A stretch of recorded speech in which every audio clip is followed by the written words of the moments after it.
Look, this video may be shorter than usual because in case you haven't noticed, the world may be coming to an end as half society stockpiles toilet paper while the other half languishes in self-quarantine.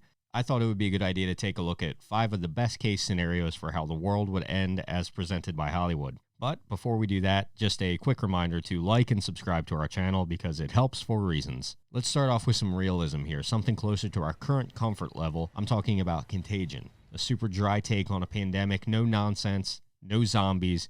Matt Damon isn't even trapped on another planet in this one. Contagion follows the path of a new virus called MEV1, starting from patient 0 all the way to a total body count of 26 million deaths worldwide. It even got Gwyneth Paltrow, my god, is nothing sacred. A real romp. Contagion is likely the most plausible apocalypse scenario in this list because, let's be honest, things are no good right now, and everyone needs to wash their damn hands. Moving on. 1995 certainly was a year, wasn't it? Yahoo became a company. Cal Ripken Jr. broke the world record for most consecutive games played. The Unabomber Manifesto was released. But, more importantly, Waterworld hit theaters and was a smash hit. Okay, not really, the film flopped, but it was an apocalypse unlike we had seen in film yet, and have yet to see again, but maybe for a good reason. Picture Mad Max on jet skis. It was basically that. Kevin Costner was a weird mutant fish man. Dennis Hopper was the villain, using apparently the same decision-making skills he employed for the Super Mario Bros. Movie. This film is not bad. I stand by the fact that this movie had good ideas in it. But crazy sets, a record budget with massive overruns did not do this movie any favors. Though, the seawater enclosure created by this film would be used 2 years later in Titanic, so swings and roundabouts, you know? Speaking of Mad Max, though, The Matrix in 1999 is a post-apocalyptic movie, and everything that's great about the 90s in general. Do you like slow-motion action fights? Do you like bullet time? Of course you do. Because at the time, it hadn't been overused in Hollywood and you weren't sick of it yet. Do you like leather jackets and weird sunglasses? Who am I kidding? Of course you do. The first one in particular was revolutionary. The look and style of that movie is something that's continued to be copied and parodied for better or worse years after The Matrix was released. Also, the robots in it are stupid, and humans don't produce enough electricity to power anything short of maybe a potato clock. Also, in the Animatrix, it's pretty clear the humans were the bad guys all along. Also, 2/3 of the Matrix films are bad. All right, what are we on? Number 4? All right, let's do this. Fractured society. A nomad wandering the wastes. It's hot. It's almost like a desert. Kevin Costner is back at it again, this time in 1997's The Postman. I hope that Kevin Costner will figure out what he keeps getting wrong with these movies, because clearly he wants to be in a successful post-apocalyptic movie, but can't quite seem to figure out what the general audience wants. Tom Petty's in this one, though, so that's pretty good. All right, look, I'm scraping the bottom of the barrel here for post-apocalyptic movies.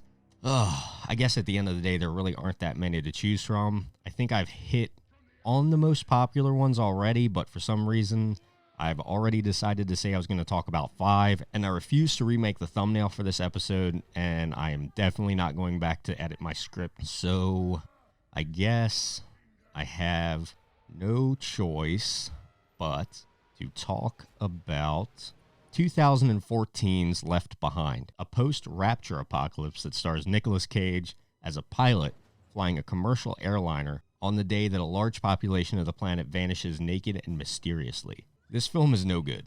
The acting's no good, and the special effects are no good, but hey, at least they tried to do something that no one else has ever done before or since. There certainly hasn't been any other forms of entertainment that chronicle the stories of a Rapture event that has been met with critical success. None that I can think of whatsoever. They really went out on a limb for this one is all I'm saying, and Nicolas Cage deserves our respect for putting himself out there for once in his career. The moment! Ah! What is it? What is it? What is it? What is it? What is it? Oh, no, not the bees!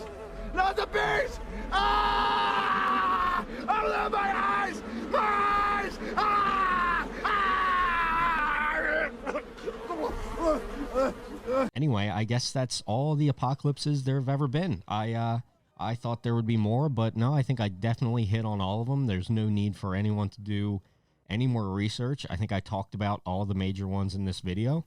And if you enjoyed this video, don't forget to like and subscribe. Also, check out theangrybookworm.com for more great content from us. We do a show called Hypothetically where we talk about things like what the best post-apocalypse world to survive in would be, or what objectively is the worst superpower. Check us out wherever good podcasts are found, and I'll see you in the next video. Why not just give him the benefit of the doubt that he Well, has the superpower either- of not being torn to shreds by If you running that can't fast? do it, then we have no episode. It's what superpower is the best on paper. They're all the best, or they don't make sense. And we have no content. The thing is, Well, I'm going to continue to be pedantic. Thank you. Be pedantic about it.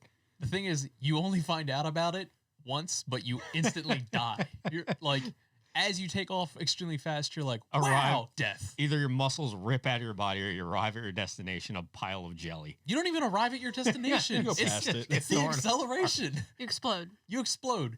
Like if you want to run 10 miles in a half a second, by mile 2, you're like, that's where some of your body is, and then the rest of it is skewed between mile 3 to 7.